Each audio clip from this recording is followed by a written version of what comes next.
How am I doing with the wheel strategy? After all, I talked a big game back in this video where I wanted to make 24% on a $200,000 portfolio. That was incredibly ambitious, slightly naive, and well, I was quickly humbled. Plans really changed at the beginning of 2022 as individual stocks turned ugly and my portfolio was punished. This brought my goal with the wheel strategy back down to earth, and I swore off trading options on individual stocks. Since then, I've been running the options wheel strategy exclusively on SPY, the index exchange traded fund that tracks the S&P 500 index fund. My focus has been to generate income from selling premium and collect more shares of SPY. So let's dive into exactly what I've been doing and how it's been working. First, I have to tell you that the wheel strategy has, for me, mostly turned into a covered call strategy. It's not an intentional choice, it's just worked out that way. And that's okay because it's actually been working amazingly well since July of 2022. The wheel strategy, of course, involves selling puts, accepting assignment of shares, and then selling calls against those shares. But that first and second part of the strategy, selling puts and then being assigned shares, well, it's been a while since I've done either of those things. In fact, the last time I sold a put or was assigned shares was way back in July of 2022. I sold 3 puts and was assigned 300 shares on July 11th at $410 per share.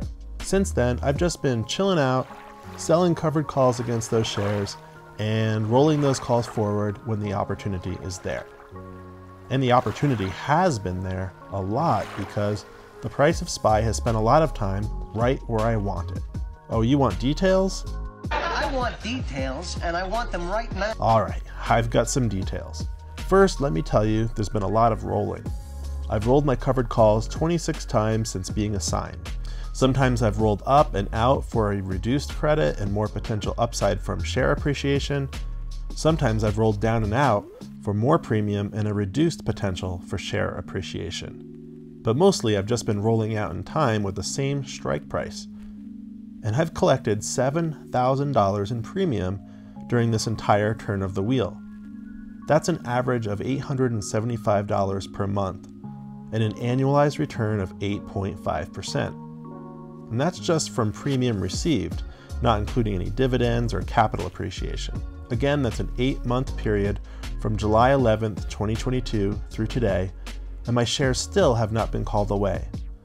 So this long turn of the wheel is still turning. It all started back in July. I was assigned those 300 shares of SPY, and instead of letting these calls expire worthless, I found myself rolling them over and over and picking up small to medium-sized credits along the way. I got assigned way back on July 11th, and it's now March, and at this point, I'm actually eyeing the potential for long-term capital gains on these shares. That's if I can hold them for a full year. Right now, it's looking like I'll be able to. This would be a good thing if I could manage to hold on to the shares for more than 1 year and let them rise in value and get called away at a strike price higher than the $410 where I was assigned. Any profit would then be taxed a lower long-term capital gains rate. But that's just an extra bonus at this point. The main thing right now, the main reason I'm excited, are all these premiums I've been collecting for months and months. So $7,000 in premium since July for holding these 300 shares of SPY that I want to own anyway, and would hold for free. But I'm actually getting paid handsomely to hold these shares. I look at it like this. If I wasn't running the wheel on SPY, what would I be doing with that money instead? Well, I'd be holding the S&P 500 or a similar fund anyway. In this way, I'm getting paid to hold a fund that I would hold even without receiving premium. So it's been nothing but a win. In addition to selling and rolling covered calls, I've also been collecting more shares of SPY when I can. My next target is to own 400 shares in my Tasty Trade account. Right now I have 382, so I'm getting close. Once I have 400, I'll be able to wheel an additional 100 shares of SPY, and at that point I'll be selling and rolling 4 SPY puts or calls at a time. Of course, getting 300 or 400 shares of SPY is the hard part, and it's not within everyone's reach initially, But the success I've had with wheeling SPY would work just as well on 100 shares, 200 shares, or any multiple of 100 shares. You just have to get that first 100 shares to get yourself in the game. Not only have I been collecting options premium, I've also been reinvesting dividends along the way to buy even more shares of SPY. Although I don't think of dividends as income, they are a nice way to acquire more shares of the same underlying. I take the dividends from SPY as they're distributed and reinvest them right back to buy more shares of SPY.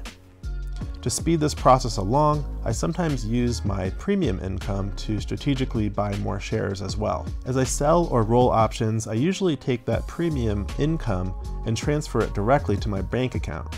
Or if I have enough cash built up, I might choose to buy another share or two of SPY instead, especially if I've got the cash and the price of SPY is under $410, my cost basis.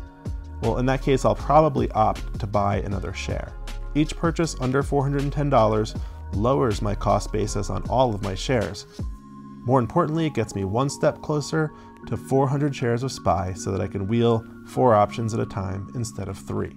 So, since I swore off individual stocks and went all in with SPY, my options trading has been going very well.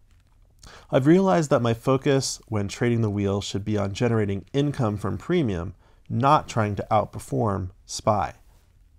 Also, I don't need to be wheeling all the time. When SPY is trending upward, well, that's a time to back off from this strategy. Let SPY do its thing and enjoy the share appreciation. This is a slow-paced and sensible strategy in my opinion, and I plan to continue it for the foreseeable future. That's what I have for you in this video. Be sure to give this video a like and subscribe to my channel for more videos on saving, investing, and early retirement. Thanks for watching.